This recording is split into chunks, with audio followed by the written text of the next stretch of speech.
Well, here we go. We've got the big World Cup happening, and with a lot of sporting events, Super Bowls, national championship games, whatever big events are going on, the ladies are around. And a lot of these ladies, unfortunately, are trafficked. And this is an awful situation, not only globally, but here in the United States and here right in our backyard in Alabama. To talk a little bit more about this is our friend JoDee Neil, who is a sexual abuse expert and also a survivor. JoDee, welcome back in. Thanks for being here. Good morning. Thanks for having me. So, when this trafficking thing is so prevalent around the globe like this, and it comes into, right in the hotels, right there in the communities where the events are going on, the World Cup's going to be in the United States as well this year. How much can law enforcement do to stay on top of this and really make a dent in the problem? Very little. This is a problem that has existed for many, many millennia, and it is even more of a threat to young people now than it ever has been, and law enforcement is under-resourced and definitely behind the curve.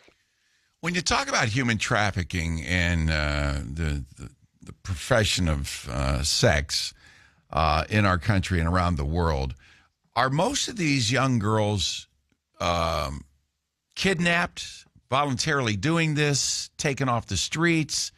What's the percentage of people that are in this that are being forced to do it and drugged and beaten if they don't? As you can imagine, that's a difficult question to answer with accurate data. We know is that when a child, what I would say is that almost all of them have been hurt when they were children. Just like Virginia Giuffre in the Epstein case, she described her trafficking life in that book, Nobody's Girl. She was hurt from her biological dad between the ages of 7 and 11. And what that does to a person is it creates an injury that renders the individual frozen. And the more frozen you are, the easier you are to assert compliance over in later years. And that's the main missing piece that I think we're missing, is that we need to protect our children better so that they won't almost certainly become trafficked. I saw that statistic too, JoDee, that children make up 38% of detected human trafficking victims. 38% are children. So the message to parents right now with kids that are 10, 11, 12, 15, 16, what's your message to them listening right now? It's so interesting because children don't have any form of ID in the United States. And as we travel with our own children, be mindful of how easy it is to have a child with you. Maybe you have a divorce decree or some sort of custody papers to present, but otherwise you don't have any photo ID issued by a government to say this is your child. And that's something that I think is very practical that we should look at so that we can prevent trafficking on the simple government ID side. Right. Well, with the World Cup coming to Atlanta and Boston, Dallas, L.A., Miami, it's just days away from this.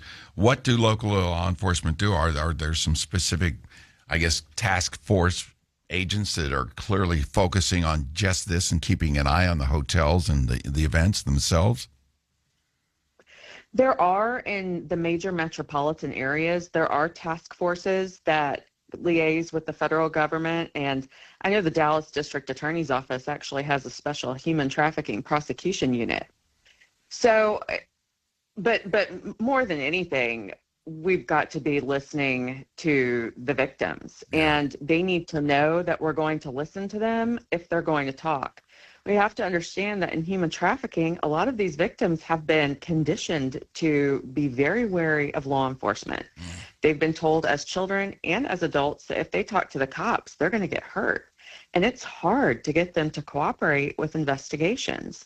It's a real effort. And so I think the message has to be, look, it's almost like a witness protection kind of answer. Like, look, if you tell us the truth about what's happening, we're going to protect you, because far too often the victims themselves are prosecuted. Yeah. I'm going to ask you a really weird question, bizarre question, but I've had these discussions with others before. If you were to legalize prostitution, would this make a big dent in the illegal trafficking situation? My answer would be yes, because I believe that if we have a responsible government that's able to regulate a vice, then we have more control over how the vice is, managed. And the demand would drop off on what the illegal crime activity is all about. Exactly. And you would actually have a new offense to prosecute them for, right, which would be breaking regulations more than the human trafficking. Perhaps it would even cut down on what we need victims to actually say in order to prosecute these cases, because we could have more of a regulatory approach to these cases. So it's not crazy. Right. Well, it's a legitimate idea. I've heard it discussed before, and you think right out of the gate, oh my gosh, you kidding me? We can't do that. Well, then you think more about it, and it's like, well, maybe we'll be saving lives here, and we'll cut back on the demand so much. So you've prosecuted cases before, JoDee, so I thought your input on that would be pretty good. Thank you so much. I appreciate you being here. Thank you for having me.